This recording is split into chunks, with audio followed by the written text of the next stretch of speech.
Rise and shine, Apocalypse Scouts. This is part 3 on self-defense for the zombie apocalypse. We know that Plan A is risk management and establishing boundaries, and Plan B is striking if necessary to defend those boundaries. But what if someone or something breaks through your defenses? What happens if you are grabbed, choked, cornered, or pinned against a wall or the floor? What you gonna do when the apocalypse runs wild on you? I'm Crazy Conspiracy Dude, your pre-apocalyptic source for post-apocalyptic information, using digital media to prepare for the collapse or ascendance of digital technologies. This is the art of the apocalypse. With special guest, Crazy Conspiracy Princess. You're listening to Radio Free Apocalypse. Zombies are grabbers. They will try to grab you and take a bite out of you.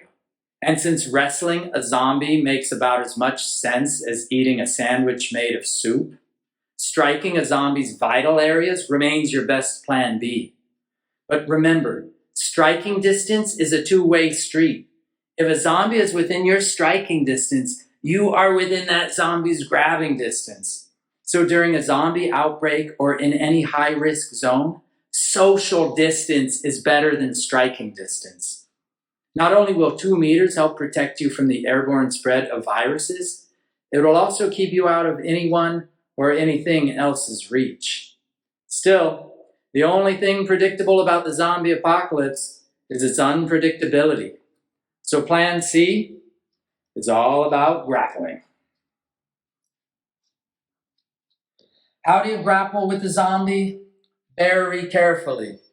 In the event that you find yourself grabbed, pinned, cornered, or restrained, the first rule is don't panic. Zombies won't feel pain or experience exhaustion. So whatever you do, do not exhaust yourself, mentally or physically, by trying to overpower a zombie. You're going to need to use your brain if you want to keep it off the menu. Zombies may break a few laws of biology, but physics and anatomy still pretty much work. So let's look at how leverage can be applied to the human body in order to neutralize anyone or anything, be it bigger, stronger, or zombified, that makes the mistake of trying to grab you.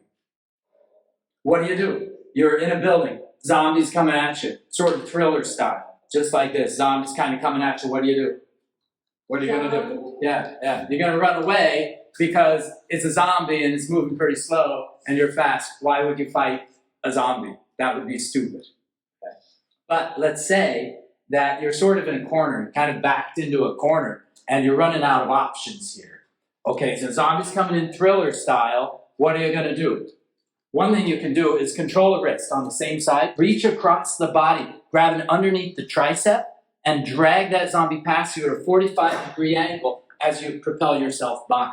Let's say zombie's big, really big and heavy, zombie coming at you now, and you control the wrist, you grab the tricep, you're going to drag it across, but he's really big. You're not going to move it, right? Not even going to budge. So in that case, don't worry about it. Don't panic. You just, it stays where it is. You pull yourself past it. Same thing. This is Romero-style zombie, high arms, right? Coming in hot like this. So in this case, what you're going to do is, because it's a little harder to get that wrist control, so you can kind of block a hand like this. Now, this is what Mr. Miyagi called the wax off. All right, so you're going to do a wax off there, and you're going to deflect that arm downward as you control the wrist, reaching across, and you're going to drag that tricep 45-degree angle, zombies in the corner. All right, that's where you want the zombie.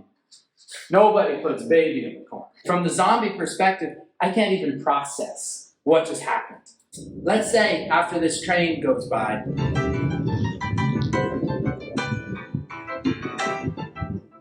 you're not just trapped in a corner, you're trapped in the building with the zombie because there's zombies all around outside. Okay? I saw this situation in a movie once. So in this situation, it's not enough to get away from the zombie, you got to disable it. So as the zombie's coming in, you're going to get the arm control. Now, it doesn't matter if it's up high, down low, you got wrist control. Coming from below, you could palm heel strike. You could. That would be effective, but that's like a sort of a, how do you say, like a fidgety kind of move against a zombie. So you might just want to come from underneath get the chin, get the throat control. So now you can really keep the teeth at a distance. You're going to step through, bringing your calf against its calf. Now from this situation, just by torquing your leg, you could pretty much trip a zombie, all right? But if you bring some pressure on the wrist at the same time as you kind of put some pressure on the throat, there's really no way that I can manage to not fall down there. It is possible that as you take the zombie down, it might grab a hold of you, in which case you just go down with it to the knee, which is a natural thing from that position anyway, because to trip it, you're bending the knee anyway. And from here, you're just going to have to finish it off. You got some chops, you got some elbows, you got some stomps, you're holding that wrist control to the last second, and then you're off and away. All right? So that's what? That's 2 for humans at least. If a zombie's walking in at you, all you have to do is step on a foot and push, and it will fall. This happens really quick. It's really simple to do. And the thing you have to know if you ever want to practice this with a partner or a friend is that when you step on the foot and you shove, before they hit the ground, you have to remove your foot. Okay, so go ahead and push. You have to remove your foot because if that foot stays planted on the ground and you push me down, and it stays like that, there's a huge chance that I could break my ankle right there. So this is actually a very quick, simple, devastating, leverage-based takedown that would work, I think, super good against a zombie. I haven't tried it yet. Let's troubleshoot something. Let's say that everything's going great and you got wrist control, you got tricep control, you drag the zombie, you're almost away and it gets a wrist. Now, first off, nobody and nothing has a right to be grabbing your wrist this way. All right, so you need to break free and you need to do it quick, and seconds count. But what you don't want to do is try to yank your hand free, which is the natural sort of response, because this is just matching force against force, and you might not be the stronger person. So instead you want to use leverage. So the first thing you want to do is have a good strong base and pull away, almost 45 degrees.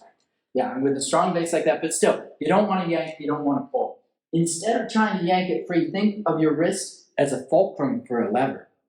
And instead, just bring your elbow to its elbow, and it's impossible for anything, even a zombie, to maintain a grip on that. Don't try to move the zombie, move yourself around it. So that's the whole principle of leverage-based techniques. Now this works with double wrist grabs, but it's good to do one and then do the other and then strike.